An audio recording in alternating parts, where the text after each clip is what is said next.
अस्सलाम वालेकुम। मैं फजान सतार भट्टी, आप फ्रॉम इटालिया। आप देख रहे हैं तामलक ऑफिशियल चैनल। अल्लाह के नाम से शुरू, जिसने कलम को लिखने की ताकत बख्शी और लाखों करोड़ों दरूद पाक नबी पाक सल्लल्लाहु अलैहि वसल्लम की ज़ात अक़दस पर जिनके हम उम्मती हैं। तो आज जो शहबाज गिल साहब ने प्रेस कॉन्फ्रेंस की है, मामून ख़ुसूसी शहबाज गिल साहब ने, उसके ऊपर सरगोदा के अंदर जिस तरह गंदम के अंदर करप्शन की गई है उसके ऊपर बात करेंगे। उससे पहले आपको एक मैं कहानी सुनाता हूँ। यह बड़ी दिलचस्प कहानी है। ये दो बूढ़े अफराद की कहानी है। ये दो बूढ़े अफराद एक दुकान के थड़े पर बैठे होते हैं, कह के लगा लगा कर हंस रहे होते हैं। इतने कह के लगा रहे होते हैं कि लूट फूट का शिकार हो रहे होते हैं, लूट फूट रहे होते हैं। तो बहुत ज़्यादा कहकों की वजह से राहगीर उनकी तरफ देखते हैं। एक राहगीर उनसे पूछ लेता है, बुजुर्गों से, आपके हंसने की वजह क्या है? आप क्यों मुस्कुरा रहे हैं इतना? आपके हंसने की वजह क्या है? आप इतना खुश क्यों हैं? तो वो एक बुजुर्ग उससे बोलता है, वो कहता है, वो राहगीर से कहता है, हमें एक मसले का पता चल गया। इस कौम, वो कहता है कौन सा मसला? वो कहता है कि इस कौम के तमाम मुश्किलात का हल हमने तलाश कर लिया है। वो बड़ा हैरान होता है। राहगीर कहता है वो कैसे? वो कहता है इनका सिर्फ एक हल है, इन सबको जेलों में डाल दिया जाए, पूरी कौम को जेल में डाल दिया जाए और उनके साथ एक गधा भी बंद किया जाए जेल के अंदर। इस मुल्क की तमाम अवाम के मसले हल हो जाएंगे। वो राहगीर बड़े तज्जब से पूछता है, हजूर ओ बुजुर्गो, ओ आते मैनू दसो, ओने पूरी अवाम नूं ते जेल विच पा रहे हो, मगर ये तो बताएं कि गधे को क्यों जेल के अंदर बंद कर रहे हैं? तो वो कहका लगा के दूसरे बुजुर्ग की तरफ देखता है और मुस्कुराते हुए कहता है, वो सुने जुमले, आप सुने, इस पे गौर करें। और ये जो बात कर रहे हैं ना मामून ख़ुसूसी शहबाज गिल साहब, वो भी सुने। वो बड़ी हारत से पूछता राहगीर, ओ बुजुर्गो आते दसो, गधे नूं क्यों जेल विच सिटना है? उन्होंने क्यों नाल बंद करना है वाम दे? उन्हें आख्या, रहमिया तेनों मैं आख्या सी ना, इन्हों कौम का कोई एहसास नहीं, इन्हों गधे का तो एहसास है कि जेल विच क्यों तुसी बंद कर दे पे, अवाम का कोई एहसास नहीं। वेख लै, इस राहगीर ने भी गधे का सोचा, अवाम का नहीं सोचा। ये बड़े सोचने वाली बात है, ये बड़े सोचने की बात है। इसके अगर आप देखें, इस पे गौर करें। उनका कहना था कि आज ये जो पोजीशन आज बन चुकी है, ये बिल्कुल ऐसे ही है। इन दो बुजुर्गों की कहानी बिल्कुल ठीक है कि हम गधे को, वो कहते हैं गधे के क्यों बंद कर रहे हो? अवाम का नहीं पूछा।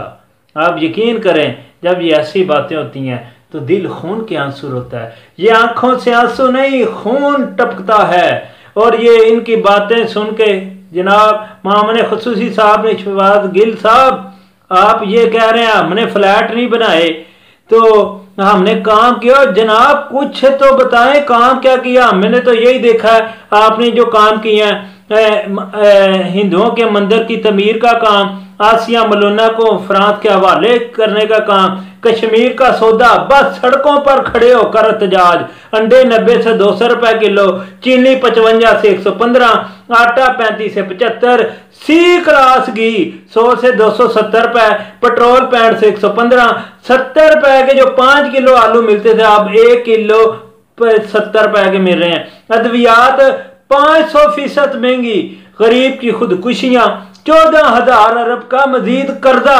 कारखाने बंद, तो तब्दीली के नाम पर और रियासत मदीना का डंडोरा पीट कर लंगर खाने खोले और सारे माफिया की सरपरस्ती की। यह है कारकर्दगी, ये आपके काम है।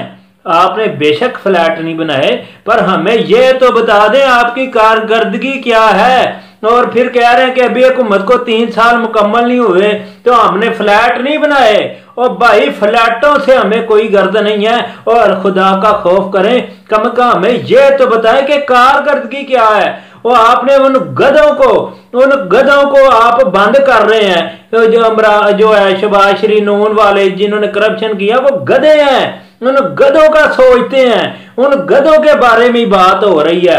सारी प्रेस कॉन्फ्रेंस एनआरओ नहीं देंगे, फलां नहीं करेंगे। ओ भाई ये तो बता दे कारकर्दगी क्या है। बात तो सारी आप गधों की कर रहे हैं, अवाम की तो की नहीं कभी इन 3 सालों में। वो जो नून पार्टी के गधे हैं या दूसरे करप्शन जिन्होंने भी किया है, वो चाहे किसी भी तरीक से हैं, किसी भी पार्टी के कारकुन है, और भाई आपने उन गधों की बात की है, अवाम की कब बात करेंगे। अब देख लें आज क्या हुआ है, सरगोदा सेला वाली गंदम सेंटर का बड़ा स्कैंडल जनाब बेनकाब हुआ है। आप देखें एंटी करप्शन ने छापा मारा तो गंदम की बोरियों में 70% मिट्टी निकलने का इंकशाफ हुआ है। गंदम में मिट्टी मिलाई जा रही थी। ओ भाई 70% अगर मिट्टी मिलाई जा रही है तो फिर ये कहना पड़ेगा कि मिट्टी के अंदर गंदम मिलाई जा रही थी, गंदम के अंदर मिट्टी थोड़ा मिलाई जा रही थी। ये आप लोगों की कारकर्दगी। और भाई खुदा का खौफ करें, कुछ तो रहम करें, कुछ तो आवाम का सोच लें। आपको ये बात करते वक्त शर्म आनी चाहिए कि हमने फ्लैट नहीं बनाए। और भाई फ्लैट तो नहीं बनाए, तो पर बताएं, ये भी तो बताएं ना आवाम के लिए क्या किया है। और भाई गरीब बंदा खुदकुशी करने पे मजबूर है, इसके ऊपर भी तो ख्याल करें ना, और कुछ तो करें, कुछ तो करें। कश्मीर का सड़कों पे खड़े होके तजाज कर लेना, रियासत मदीना के नारे लगाना, वो जनाब ये कोई कारकर्दगी नहीं है। कारकर्दगी ये है कि आपने मुल्क की आवाम के लिए क्या किया है। वो गधों को बस बंद करने का सोचते रहते हैं, तो फिर बाहर निकालने की भी तरकीबें आप लोग ही बनाते हैं। पहले बंद करते हैं फिर बाहर निकालते हैं। यही काम किया आपने 3 साल, चाहे मुकम्मल ही हुए मगर 3 साल मुकम्मल भी हो जाए काम आपके यही रहेंगे। आप गधों का ही सोचेंगे किस तरह उनको अंदर डालना है, किस तरह बाहर निकालना है, किस तरह उनको छोड़ना है, NRO देना है, किस तरह NRO ना देने का डंडोरा पीटना है, किस तरह रियासत मदीना की बात करके अवाम को पागल बनाना है। ये सब आपकी हुकूमत में ही हुआ है, इससे पहले कभी ऐसा नहीं हुआ। तो लिहाजा जिस तरह गंदम का स्कैंडल आया, आप देखें 70% मिट्टी गंदम के अंदर बोरियों के अंदर निकली है। ये एंटी करप्शन ने इंकशाफ किया है। और नुकसान कितना हुआ है ये देखें कि 10 से 12 करोड़ की ये करप्शन है। इधर 10 से 12 करोड़ की करप्शन का इंकशाफ है कि जो मिट्टी मिलाई गई है बोरियों के अंदर। भाई गंदम के अंदर मिट्टी नहीं, मिट्टी के अंदर गंदम मिलाई गई है। 10 से 12 करोड़ की करप्शन। इमरान साहब 14 आपने माफिया को खुला छोड़ दिया है। सारे माफिया की सरपरस्ती आप लोग ही कर रहे हैं, यकीन कर गए ये कारकर्दगी है।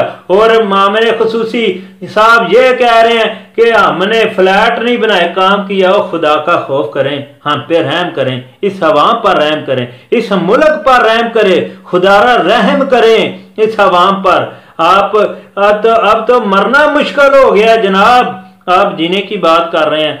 अल्लाह ताला हमें ऐसे लीडरों से हमेशा बचाए और हमें खुद की भी सलाह करने की तौफीक अता करे। और इसी के साथ मैं इजाज़त चाहता हूँ, दुआओं में याद रखिएगा।